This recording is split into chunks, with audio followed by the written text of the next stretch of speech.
Staring at a VIN not found error? Let's figure out what's happening and, more importantly, how to fix it. You punch in a VIN, hit search, and nothing. Just that VIN not found error, right? Don't worry, you're not alone. This is super common, and trust me, it's usually an easy fix. First off, don't panic. It almost never means the car is fake or has some huge problem. Okay, so a VIN is basically the car's unique fingerprint. It's supposed to unlock all its secrets.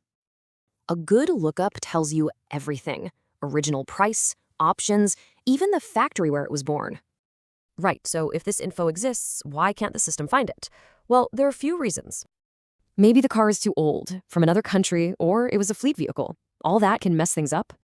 But, the number one reason, by far, is just using the wrong kind of tool. And this right here, this is the secret. It's all about the decoder versus a sticker lookup. Think of it like this. A decoder reads the cover of the book. A sticker lookup reads the whole story inside. So that not found error, it just means your tool can't get past the front door to the real data.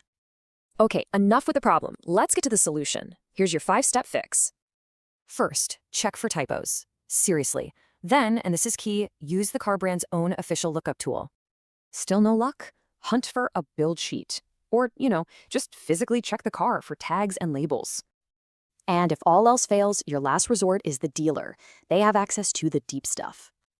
Now, keep in mind, your strategy might need to change a little bit depending on the car's brand. For Ford, Jeep, and Ram, their own tools are best. For GM, you might have to try a couple different sources. So here's the big takeaway. A failed lookup doesn't mean the story's gone. You just need a better key.